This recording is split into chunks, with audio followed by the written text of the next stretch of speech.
I would like to have the board authorize or at least endorse me going to as an alternate, talking to Freeman or whoever the owner of this is, to have a backup plan if this other issue does not go through. So we don't sit here and spin our wheels. Go to this gentleman to find out what would it take to get an easement from him in the event this other alternative that we're looking at and just discussed doesn't go through. Any comments from the board? That's a good idea. And Tony can arrange it. Why do you want to do it as opposed to having our attorney do it? You go to an attorney, he's gonna want an attorney, and it just, Mr. Freeman is it's an just like attorney, this. and he is an attorney, and it may be a softer approach, not having the attorney go in. Yeah. Sometimes it works, sometimes it doesn't. done it Yeah, numerous. Generally, it's often. It's just an offer he can't refuse. I talked to Mr. Tinkle, he assured me he'd be polite and kind. Maybe one of those, I don't know about both. But I think we need to pursue other alternatives while we're doing this, so that we gotta stop spinning wheels on this. Well, I don't want to pursue that at the same time I'd like to move forward with the quiet. Well, this isn't gonna hold up the quiet time, it's concurrent with it. I don't know if that's a good idea. I'm not in favor of it. I disagree. I think let's pursue one thing at a time here. I think it being a mistake, but I'll go along with the crew. Thanks for the offer, Yeah, honestly. Thanks. we may Thanks come for the back offer. to you. Yeah, we may come back. Okay, so that was area 9. 2 is coming back possibly to the next board agenda, so that brings us to 6A3. Yes, this is just an update on Monday, having a telephone conference with the council, one of the in-house counsel for FDEP, Mr. Banks, who's the administrator of the SRF program, and Sandy McClanahan with Squires, Patton Boggs, our bond counsel, to talk about, so everybody gets a better handle on what the loan arrangement is and whether or not we need to do validation, and if so, what would be in the validation process. So we're doing that on Monday. And Mr. Banks is great to work with. He is, yeah, and so is Betsy. You're dealing with Betsy? Betsy. Yeah, very good. They had their scheduling conflicts. They weren't available this week, weren't available until Monday. Well, I was not available tomorrow. Let's go worst case scenario. If we do have to, for whatever discussions you have, that leads that we need that, take that other action, how long is it gonna take? Because we are on one hell of a tight timeline to make this happen. Usually 90 to 120 days typically. Oh, good God, we just killed the construction season. I know. This Well, we're just also talking, I keeps think April, dragging and dragging. Well, April, I think one aspect is to, we talked about, and I need to get her contact information, getting a line of credit or loan from Florida Community Bank. Well, what I don't understand is that we And did advance fund it. a loan for the water meter replacement project. Did we go and get this same thing for that project? It was No. well over that dollar. It was right? part of the old water and sewer revenue bonds. That's how it was. The bond council felt comfortable that. it was- So what are you relying on to give you the opinion that we don't have to lose 90 to 120 days? We'll find out Monday in the call whether or not, that, based upon the conversation. But I Monday. mean, you're gonna be talking to somebody from SRF that's going to, because my discussions with SRF is, it's not needed. Once again, we have bond council talking to SRF people and see if we can try to arrange a structure where it won't be needed. That's what we're trying to achieve. I think we were hoping we were gonna get this rubber stamp sometime in the January, February timeframe. Danny, I think with the board, Oh, this whole thing collapses. Falls apart. Sorry. no, the approval or the funding for the construction SRF. phase. For the construction phase, well, it'll come after the public hearing. So the first step would be we'll be getting their approval for the plans and specs. We get the bids, that'll go, well, the plans will go to the public hearing. Then they'll approve that. We should be able to, I'm guessing, actually bid it and get pricing in that March timeframe.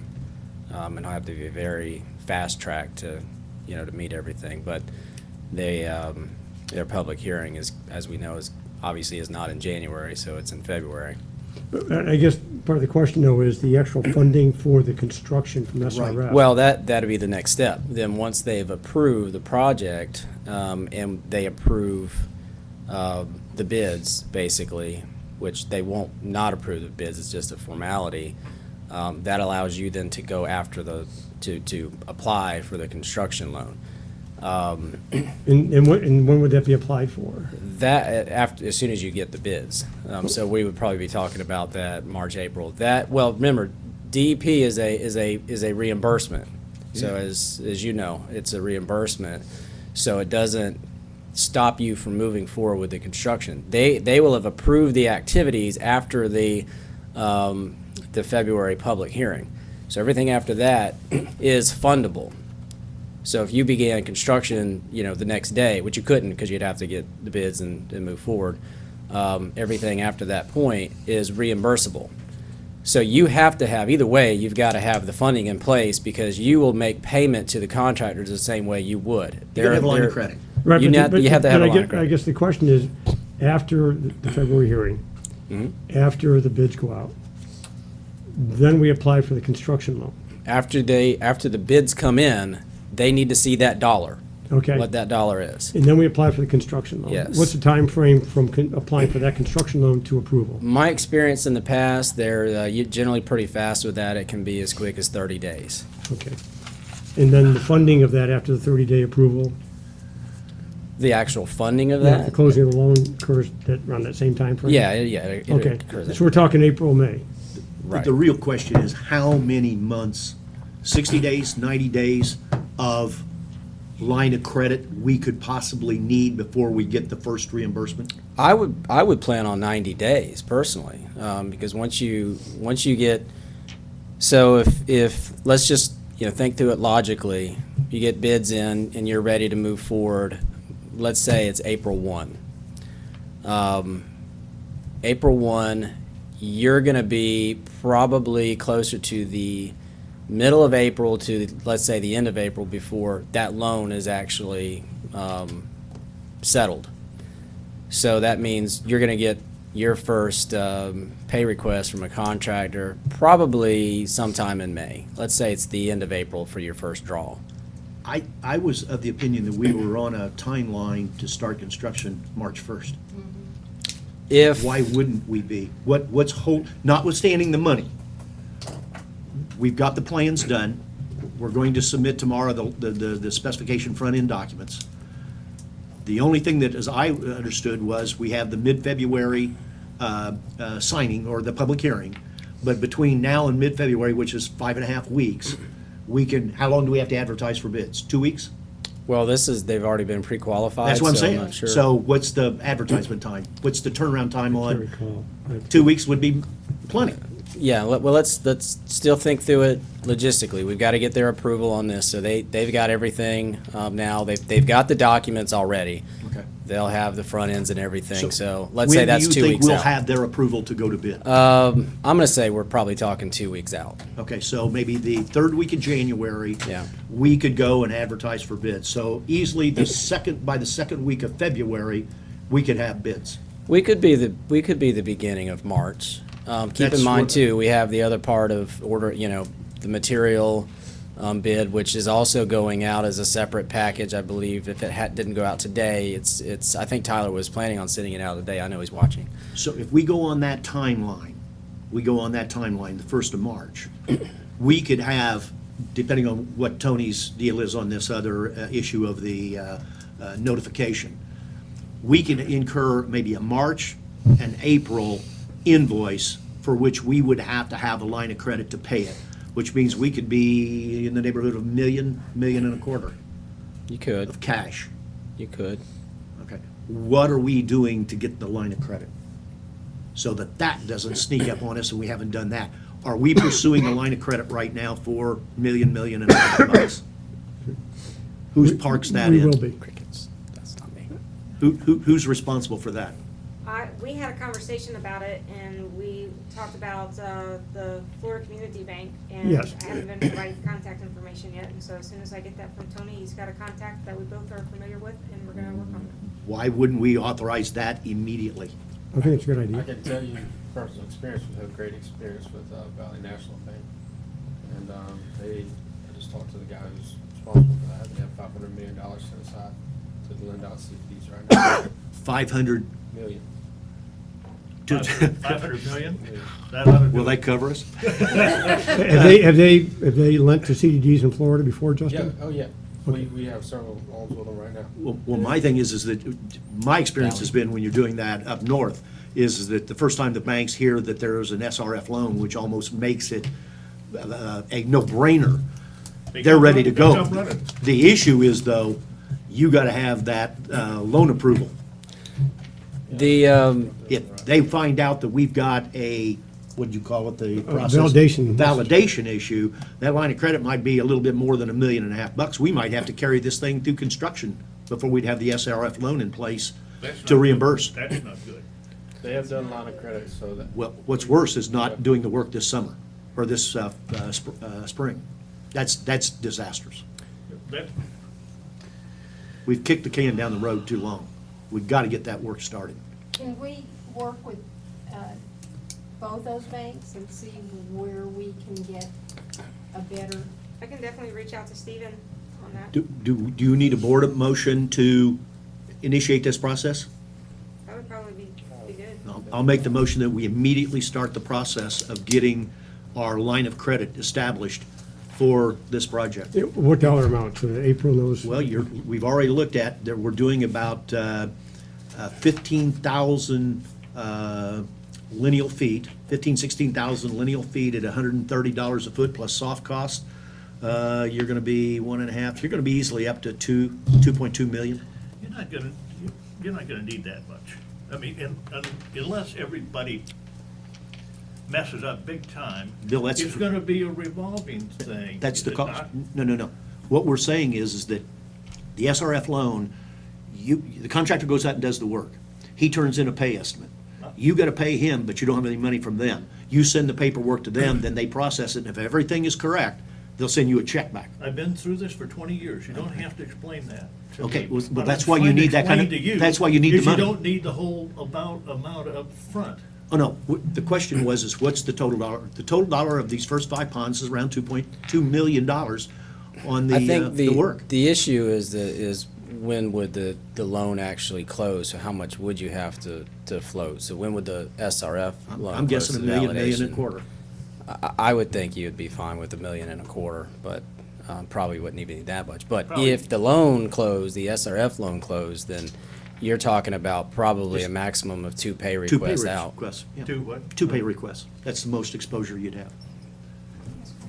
Our business manager is going to help us out here. April White, are we talking about going to the bank and securing a loan in advance of getting funding validation from the state? Because I would think that the short-term loan is going to need the closing of the FRS loan. You're gonna go talk to them about what you're going to do. You're getting an SRF loan and you need their line of credit to get you through the deal. To They fund- may to come fund back and, it, yeah. yes, But they I'm, may come but back I'm and- asking the board, are you intending on incurring a financial liability to this project before we have the loan closed with the DEP? We're just asking for a line of credit. Yeah, no, we're not We're gonna- not no. gonna, we're just asking for a line of credit. We're not actually taking a loan. We're saying, if we need it, can we get it from you? That's what you're doing. Yes, but You're it's getting gonna a line of it's credit. kind of like a tax anticipation note. They're going to want funding to secure it. So once we draw on it, they want funding. They want to know where your repayment is coming from. So. Your risk is if you take and draw down on that line of credit and you do not have an SRF loan closed, You then can't do that. then you're out on a I don't limb. think they'll give us You the get line out of on a credit limb. without. There's not a chance Yeah. of doing I that. mean, That's- this is that's our dangerous. expertise, so we totally can help you with this. Yeah. But there has to be clear communication on what you guys want, and we can work together to achieve that. You're starting the process to save time. Right, but Stephen will need to know what money he is going to show the bank. Are we showing the bank our income statement and our special assessments to secure this loan? Or are we wanting the state revolving fund to secure this loan? Because we're gonna need a loan closing. We're getting the cart before the horse? I think they're going to ask you for both. I think you're right. I think they're going to ask you There for needs to be both. some planning stages. This, you know, I don't know that this is all been asked. See, you've already got the money budgeted. We have the money budgeted in the account to pay off the assessment. We have that in there for that side. The question that they're probably going to ask is that, when do you anticipate having the loan closing such that you can start getting reimbursement? Okay, so why don't we just defer this to Stephen, and he's gonna have to compile, but right now, as far as this timeline, I think we probably, as far as cash flow, and because we're gonna need a line of credit, and we're talking about pushing out the valid, actually a loan closing to when? We don't know. So I think that's the answer to when we're gonna start. Yeah, well, in order to be double, triple safe, I think Ed's motion, which I don't remember all of it right now, We didn't get a second. authorize, Well, it's gonna be your finance director to start the loan, to start the to loan start, process. inquiring Okay. about a loan to finance our SRF business. Line of credit. Okay, I just wanted to be. And I guess request term sheets, Oh, that's a good. Oh, yeah. request term sheets based upon a $1.25 million, right? Yeah, that'd be plenty. It's real easy to project a cash flow, starting a date. I and don't you can think figure it Stephen out. will have any problem with that. What I was wanting to clarify as far as we're pushing and pushing and pushing this timeline, and our public is watching these meetings as far as when we are going to start on these ponds. Yes. And what I don't want to do is overcommit ourselves as far as when we're going to have shovels in the dirt here, because we are still working on cash flow. We're going on a plan, We're- March we're- 1, that's all. Will you amend your motion to include the term sheet business? Oh, and yes. all of that? I'll Yeah. second that motion. Okay. Any other discussion? All in favor? Aye. Aye. Now, if I can, at the last meeting, multiple topics were discussed regarding the logistics during construction, and I don't think a resolution was met on any of it. And so we need direction, and I think part of it's, Chris, but you have what our services are going to be. There was a discussion of retaining somebody to do the SRF compliance. There's the inspection.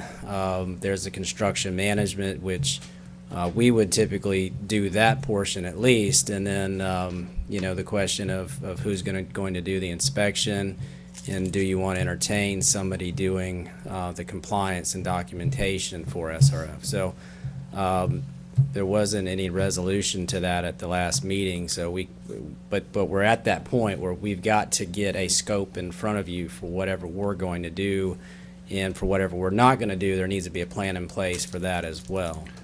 I think on this one, I'd like to hear from Chris and what his thoughts are, because I totally agree with Danny, we've got to have that answer.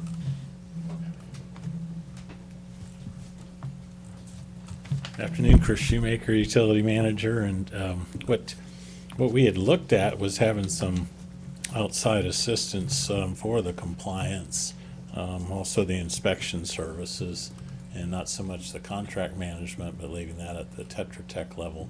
And I have received a proposal for the inspection services and the costs related to that, and also a firm that does the compliance.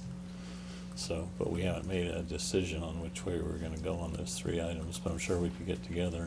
Well, I would certainly make the motion that on the SRF compliance or the grants administrator, that we proceed with getting that person in here, talking to them, and getting a scope of services back from them to do this work.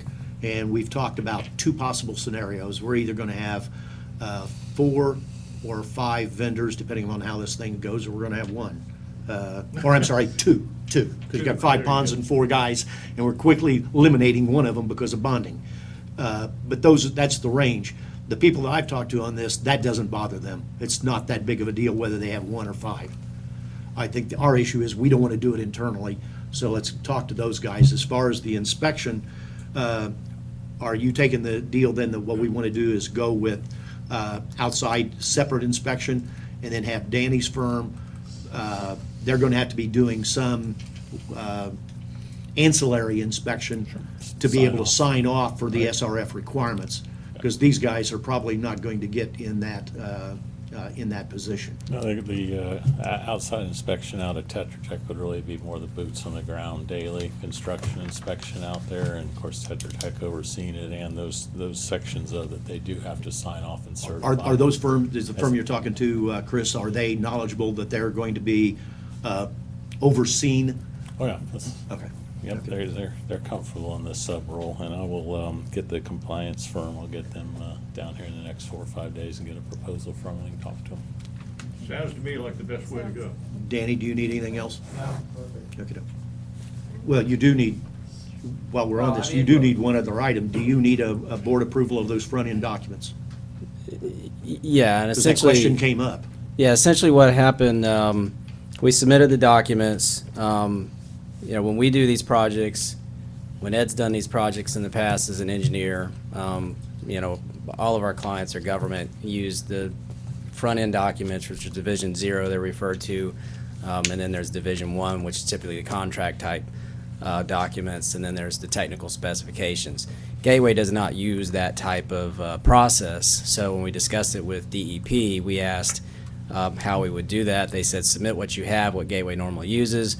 We submitted that. They said, no, we need, you know, we need the Division 0s, the Division 1s, which we use on all of our projects anyhow. So we've submitted that to Gateway, and we're ready to submit that to DEP.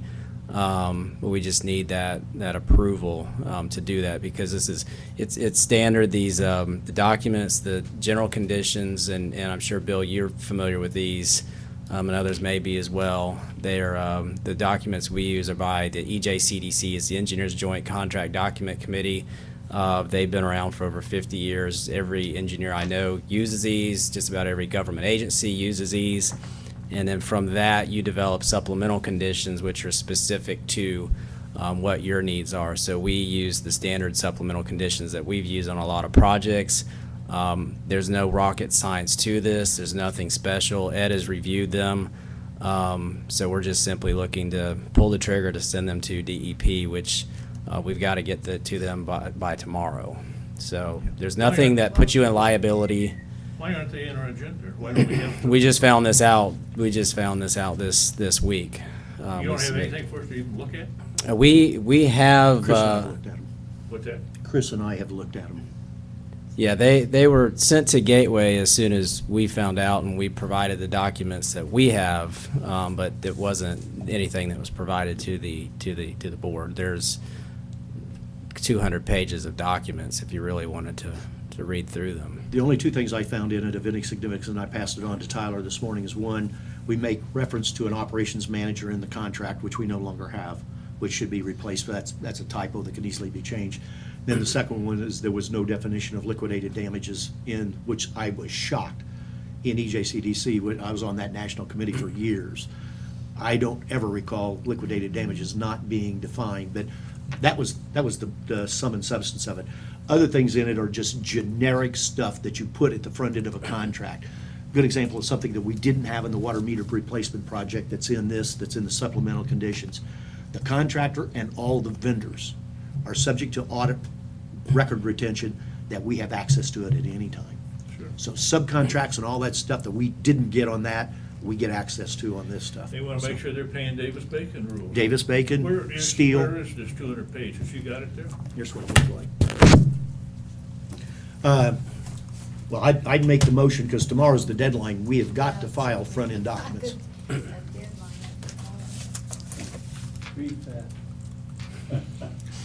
Yeah, it's all generic EJCDC. We'll speed read. Who? The documents basically. Who put this all together? Well, we did, but I mean, it's everything that you're looking at. The bulk of that document, you cannot change. You cannot make Can't change any modifications to that. It's proprietary. It is their EJCDC general conditions. That's the Whose general conditions? the EJCDC, that Engineers Joint Document Committee. Contract Document Committee. They develop these, and they've been developed over the last 50 years. Ed sat on the committee that developed these.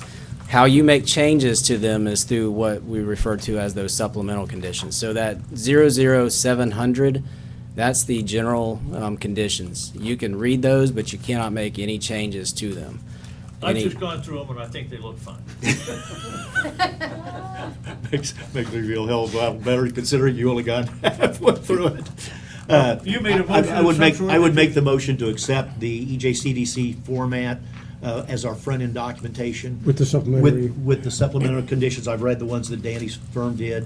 Very good, very detailed, and protects us to the hilt going forward. That's the big thing. With what this does is it protects you from and actually it's very good moving forward. And I think once we get through this first phase, we should really look at considering this as a standard moving forward, because a lot of the issues we've had with contractors in the past, this provides you a lot of leverage and mechanisms to take care of issues that you have, and how to resolve issues and how to get rid of contractors who are These not contractors performing. know what kind of commercial and liability insurance they have to carry in order to qualify, so.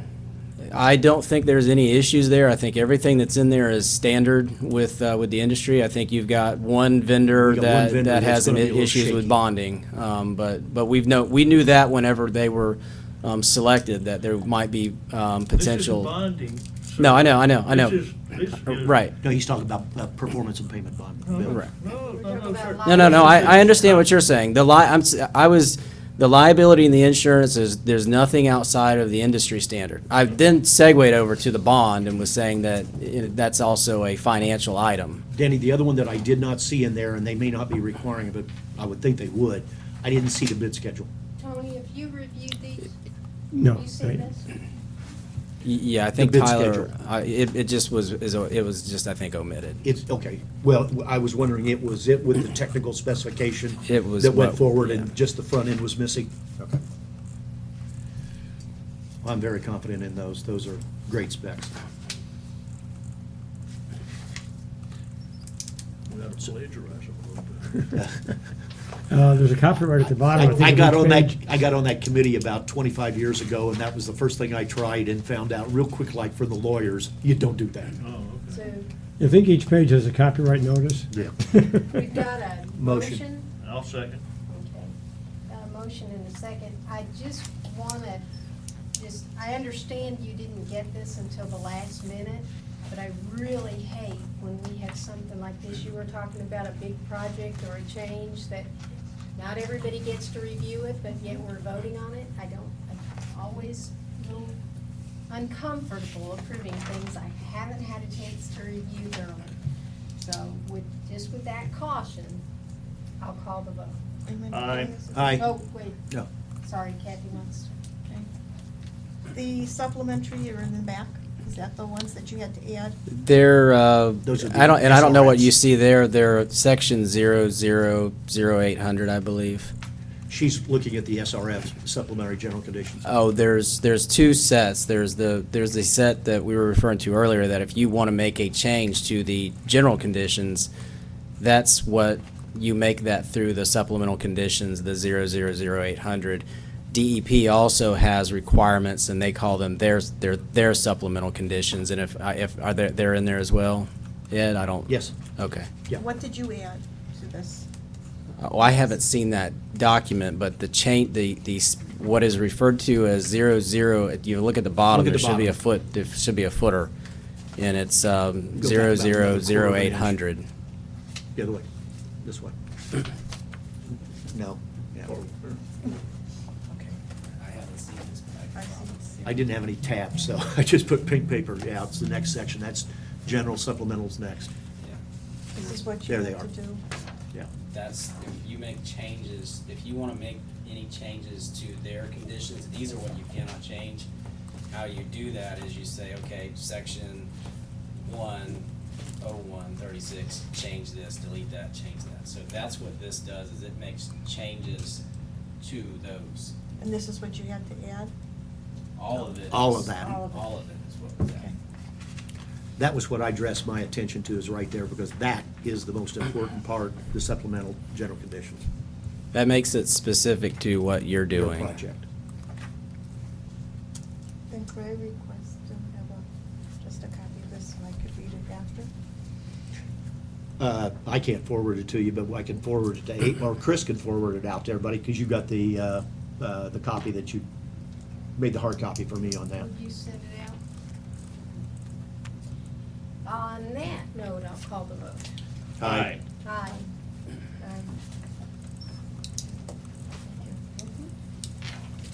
You want it back? Keep all these things. Okay. Engineer, did you have anything else? I have no items. Okay. That wasn't even my items, so I have no items. Operations manager.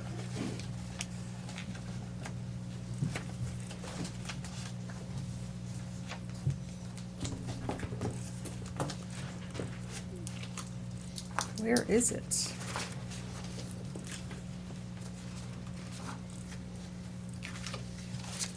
Our website project is going well.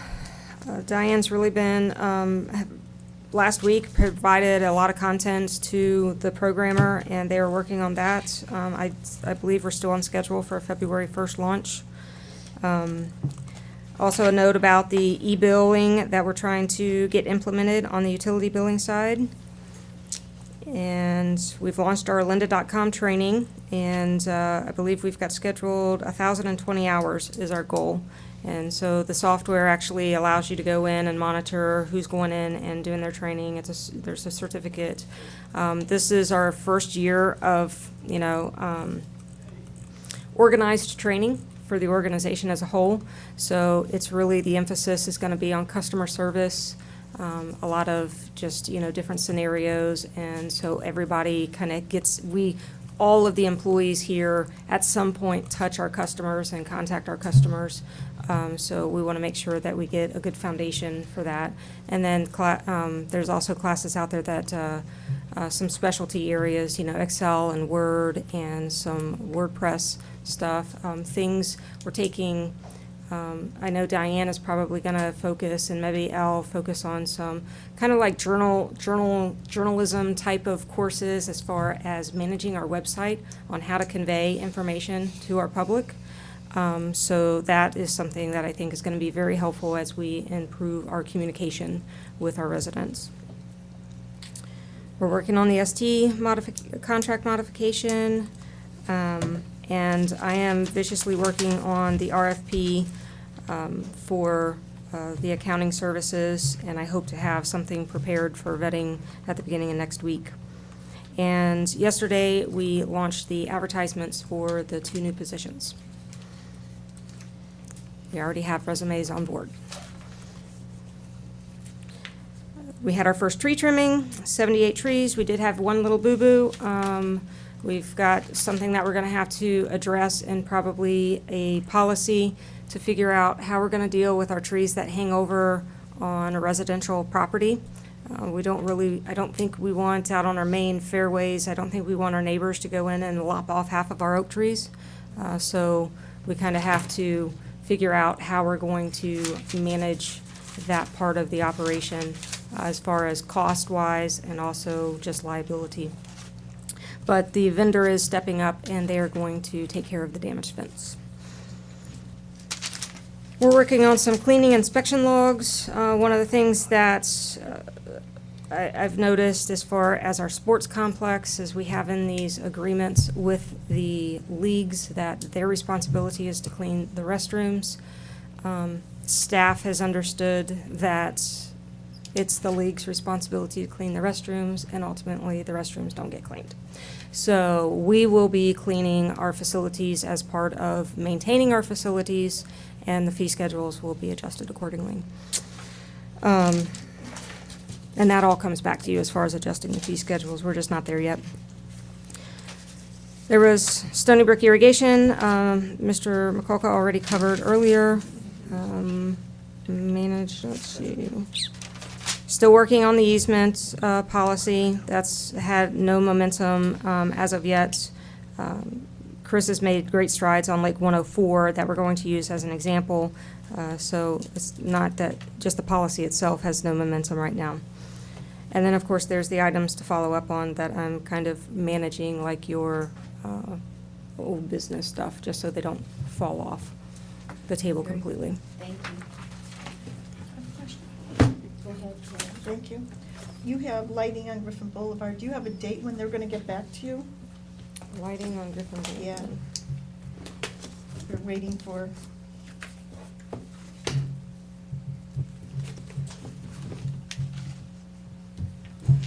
That's something that, no, I do not have a date on that. I think the engineers right now have been working on the restoration, the bank restoration plans.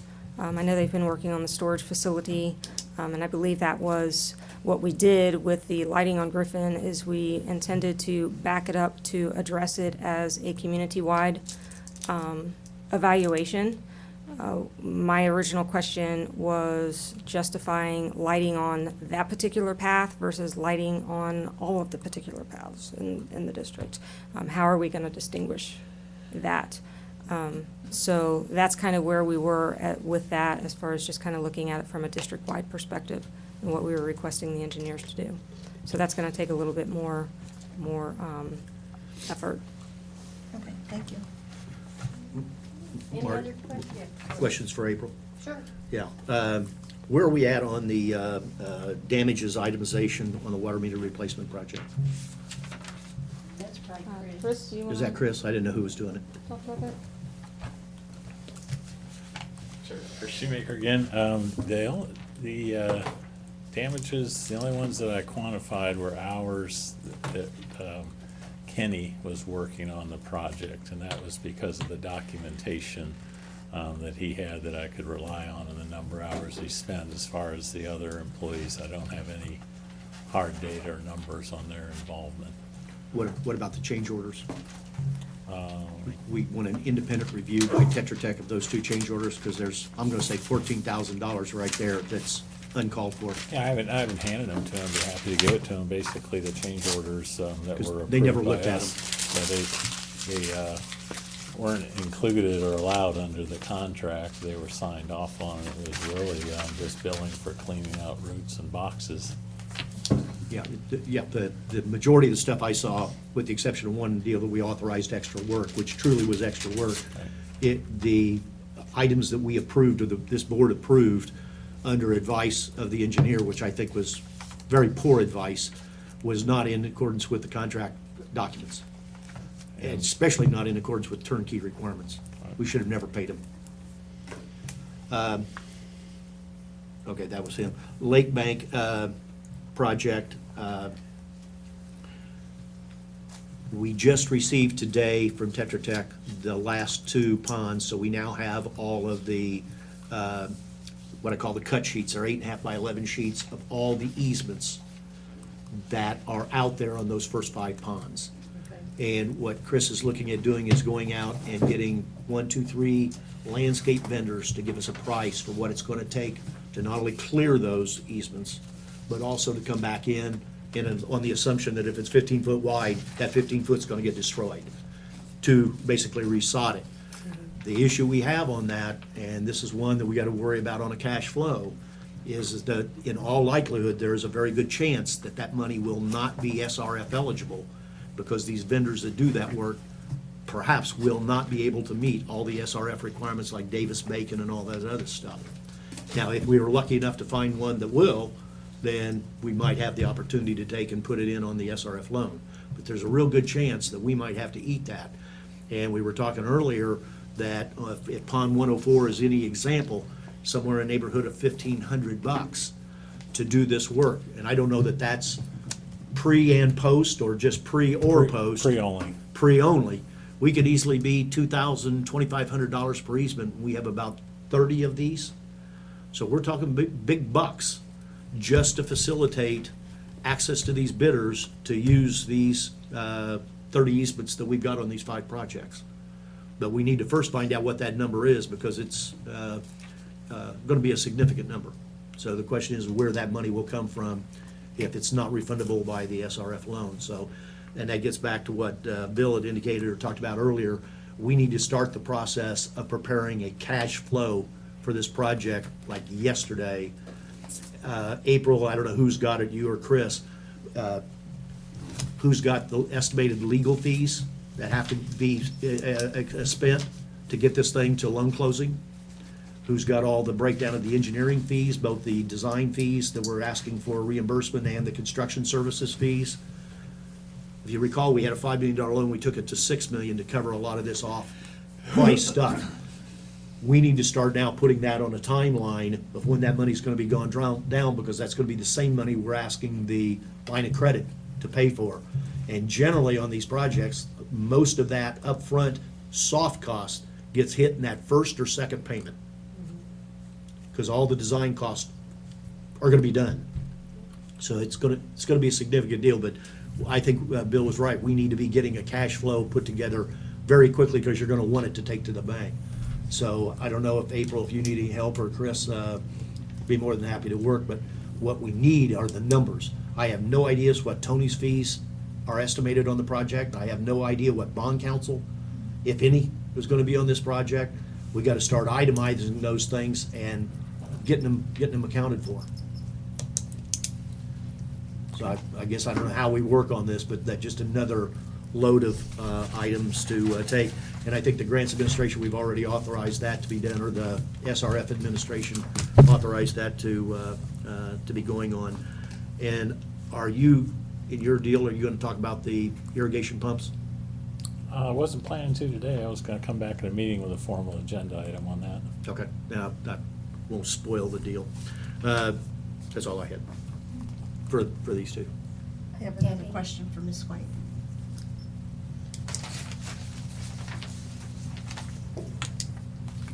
Yes. Hi, I know I talked to you about the land architects, okay, and what's processing there, because according to his master plan, he was supposed to report to the board on November 16th. I want to know where we stand with him, because we are paying him.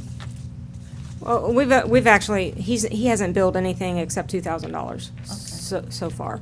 So it's not like there's a great deal of cash flow happening. There's actually very little happening right now.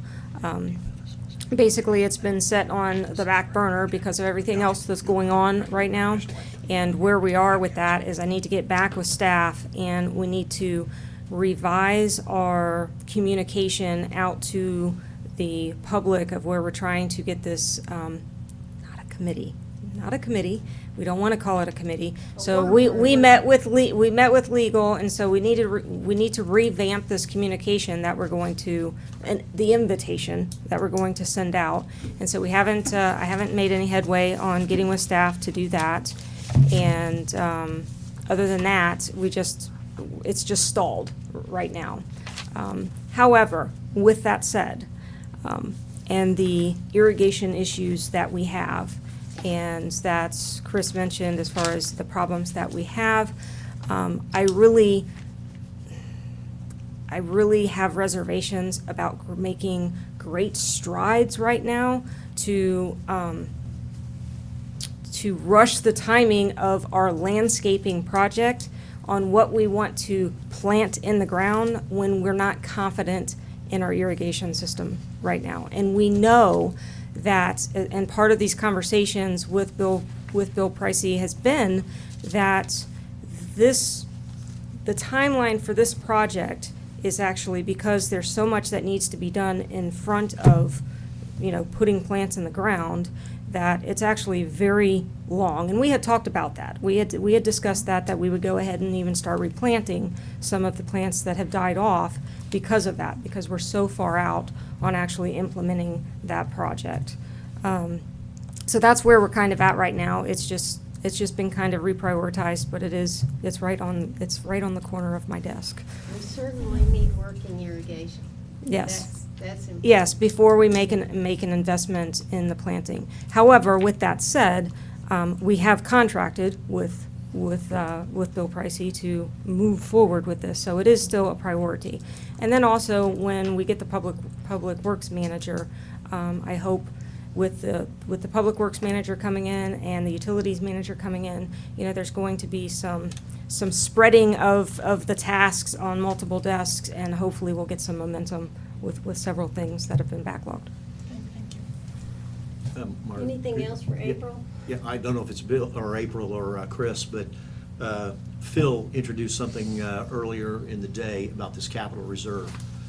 I'm assuming that somebody here is assisting them and providing them with knowledge of all these assets that are in their neck of the woods on which they're gonna be preparing their deal. Why can't we be doing the same thing for Gateway?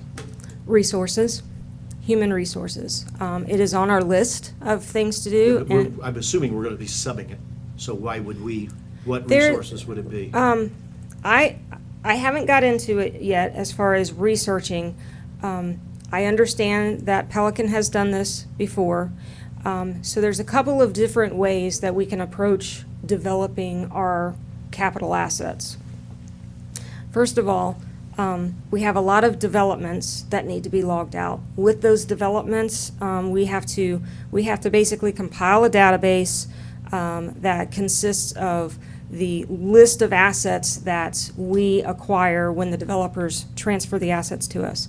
And that's a lot of linear pipe, different size pipes, that's But you're gonna do the same thing for them. Right, though. that's the structures, That's my all of that. question. So that, including our vehicles and our buildings and all of our standard capital assets, all really need to be compiled into this database.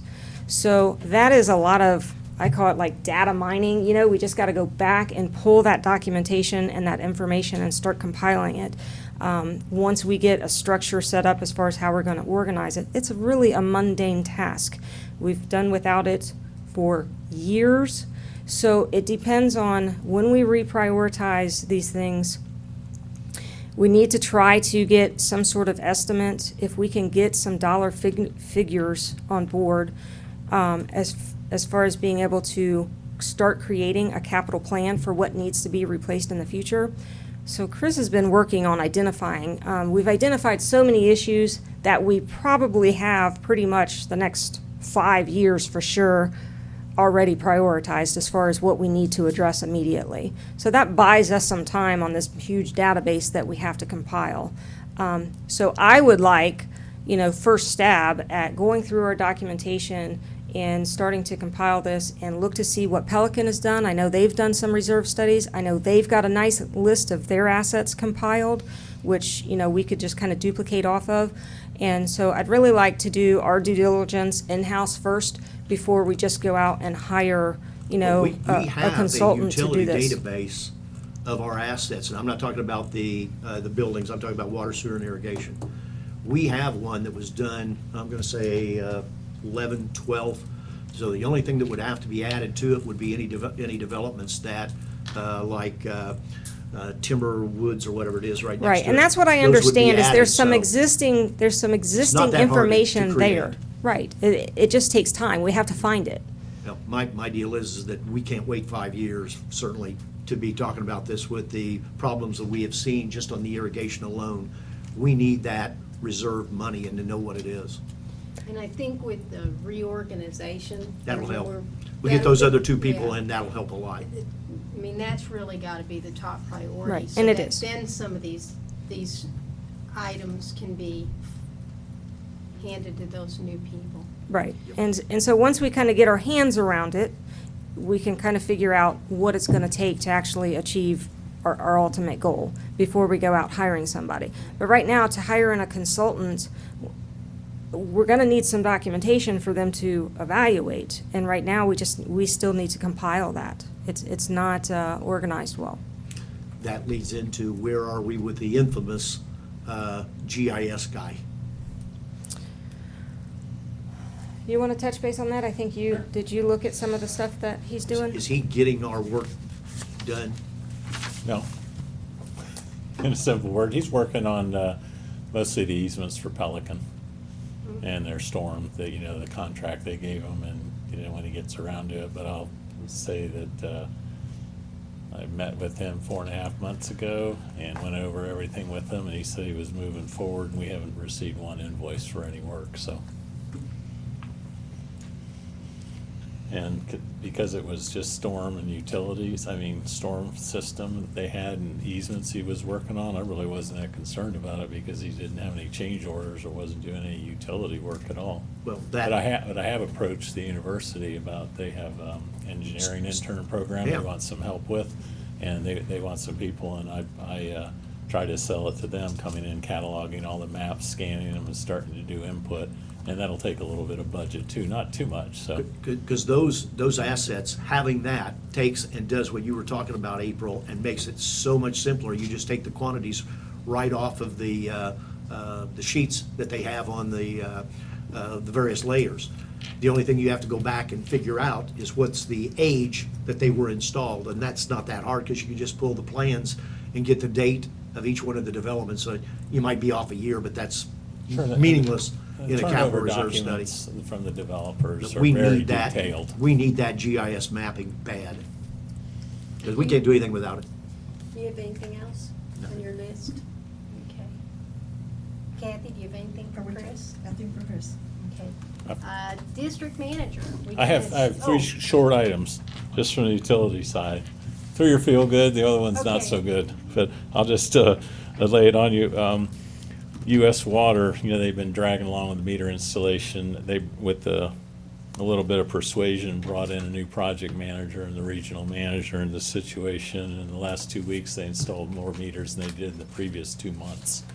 So we're down to the last 14 meters, and we're planning on in 2 weeks, we're done with that. Yeah, Knock on wood. excellent. Pond 104, met with the contractor on site yesterday, and he's gonna call tomorrow, and they're gonna start between January 18th and 25th to finish up Pond 104, and he said it'll take them approximately 2 weeks to do it, maybe 3 if there's weather issues. And Tico Gas Company, they're up at the pool now. The stub out is there, so we're just waiting on their meter folks and then our folks to connect the heaters up. But it's up and operational on the north leg, and they're down at Town Center, came across yesterday and heading to Commonwealth and heading to the brewery. And I would imagine within 2 weeks, they will be done and out of here. Excellent. How many utilities did they hit? How many have they hit? 2 irrigation lines. We're batting pretty Now, good. we've That's spent doing pretty money, good. and I'll give you a follow-up with ground penetrating radar and also some part-time construction supervision out there on the job, because we don't have experience with gas line. But you really have to stay on top of them, because yesterday afternoon, they told me they were done, the inspector was off, and I went out there at the end of the day, and they were setting up and starting to drill in the area that hadn't even been located. Oh, So, well, the only thank thing you that for was. staying on top of The that. only thing that was in there was some flags, and I almost, if those few flags from the telephone company weren't located, I was gonna turn them in, because they give you $400 if you turn somebody in that doesn't have a dig ticket. Cat's away, the mice will play. And the only downside I have is we had a SSO at Stony Brook, and SSO is sanitary sewer overflow. But basically what it means is you had a pump station that malfunctioned, the wet wells filled up, and on Gemstone Court, the manholes popped off. And basically liquid, evidently the alarms were going off in the morning, early AM Saturday. We got a call at 9:37, about 45 minutes out there, and got the wet well running and started pumping it down and then working on the cleanup. And went back out there again the next day and with some disinfectant and a power washer and just hit all the areas. And what happens with that too is you are required notification to the DEP, the state warning point, and also thanks to the city of St. Petersburg, you have to notify local news media anytime you have a spill. So that's the 3 that are on the list, and we also pulled some water samples from the pond. We'll have them back to the lab, and that was just, let's make sure we didn't degrade any of the water in the pond itself. Problem was electrical. We don't know, the surge suppressor was blown out, what happened, why the surge came in. But it basically fried the starter and the phase monitor. We went out there and pulled that equipment. The pump had some significant issues also, so we replaced the starter, $1,100. Replaced the pump, about $16,000. Phase monitor, $100. And we had the wet well vacuumed out since we had the pumped out and cleaned it out. So, and what are we gonna do to prevent it in the future? That's one of the 4 stations that will be going onto our SCADA system. BCI, again, dragging through December, but they assured me they will be out next Wednesday, and they'll be putting the SCADA packs on the 4 main stations. And then if that alarm goes off, we don't need to depend on someone to call, but it'll go straight to cell phones. Excellent. So you get that alarm anytime The something chairman's happens. first. So, and we. I was getting phone calls. I finally called Chris, because I saw the guy was out there already working on the Yeah. station by the time I drove down the road. Yeah, and I was heading out, and it's not pleasant, and usually those things don't happen, but with the SCADA and the phone alarm, you'll have 3 or 4 hours at time. If there's an alarm that goes off, the thing was, we didn't get the call for several hours, so that's why, And when I've walked the streets and the alarm's going off, I take my phone out and call and say, hey, has anybody called? And I can't imagine that nobody called about it. It just, Kenny told me he got the first call through the emergency line at 9:37. So, Ridiculous. but that's all I have. thank you, Chris. Manager. Madam Chairman, I just have a clarification, if I can, in regarding to the restoration project for the lakes. Mhm. I know there's some changing with Severn Trent and what you're expecting and requesting of us in the contract. But are you asking that we prepare a cash flow analysis for that? I'm gonna be meeting with Stephen tomorrow, and just wanna make sure, I've already made him aware of where we're at, but is that something you want us to do? Yeah, we're not requesting any accounting changes Okay. to the ST Yeah, right, exactly. Okay, just wanna be Yes. clear. I've got a format that we've used on SRF projects that I can send over. It's a fill in the blank. Because just like I was telling Tony, get his fees, get bond counsel's fees, we got surveyor's fees, engineer's fees, what else? All the things that will have to be done, that somebody's gonna be at the trough wanting money. We'll get those identified and then try to figure that cash flow budget on the basis that we start with construction start March 1, and then it just might have to oscillate depending upon Will what you- Tony finds out on the loan. Will you send that form to April so she can? So she can send it to everybody. Yeah. Yeah. Because I'd like to see it. It may be beneficial. You may already have something like that, but I'd like to see it. Anything else? Supervisor comments? Yes.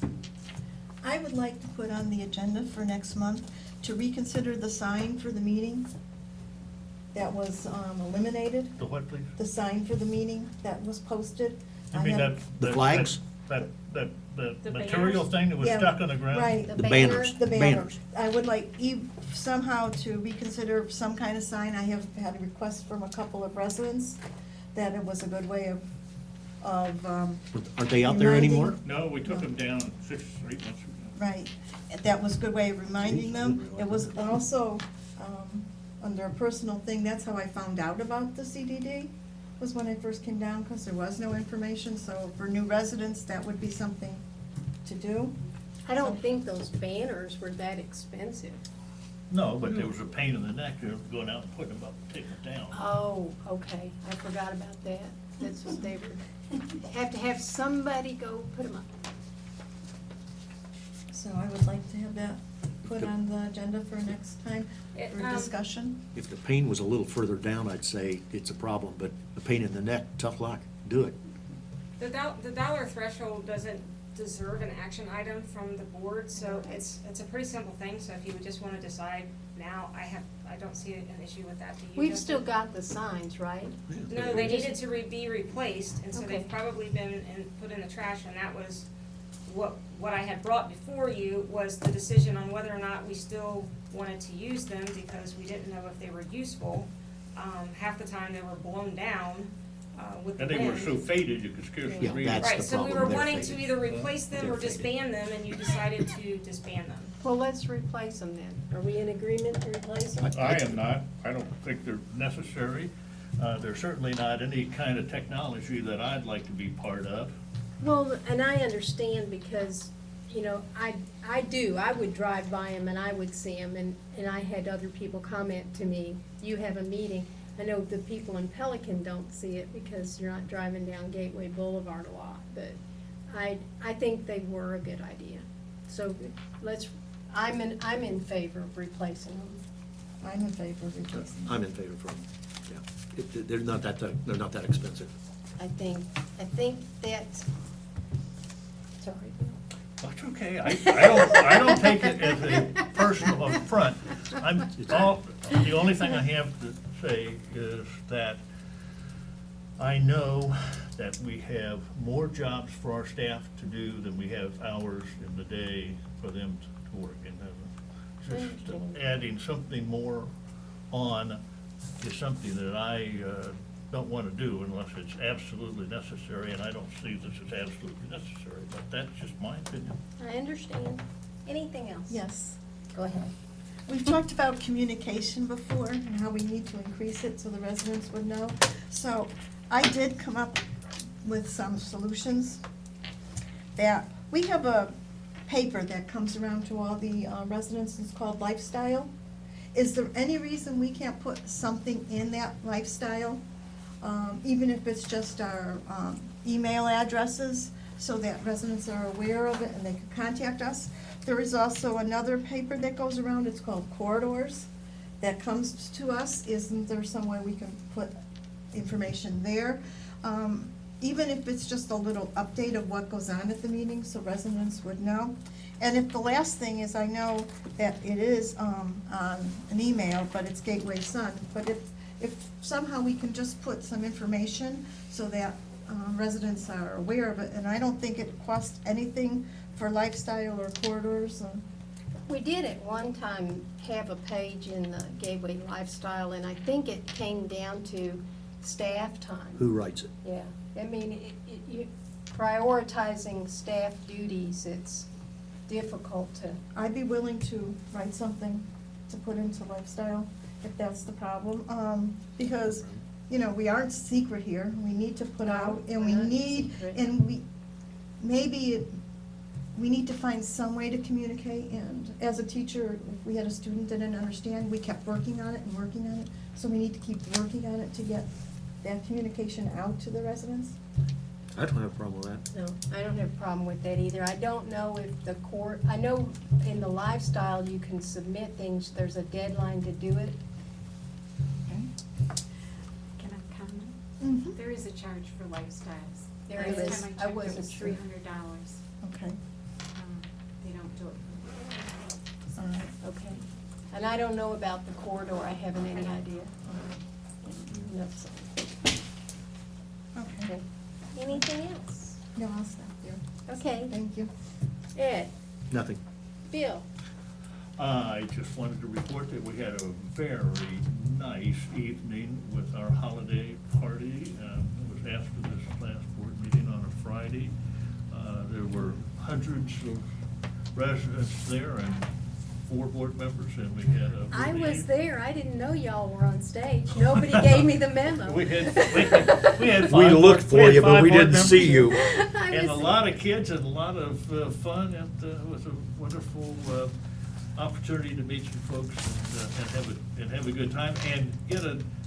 get a good impression that of all the headaches that we have working, that we're really doing some for folks. Yeah.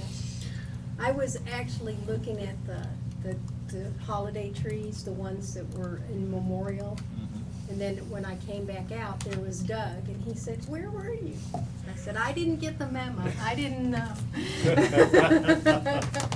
But you're right, it was a very nice Well, it was evening, nicely staff did a done. nice job with it. And on that note, I have nothing, so I'm going to adjourn this meeting. Thank you very much. Thank you. Mr. McNeil is still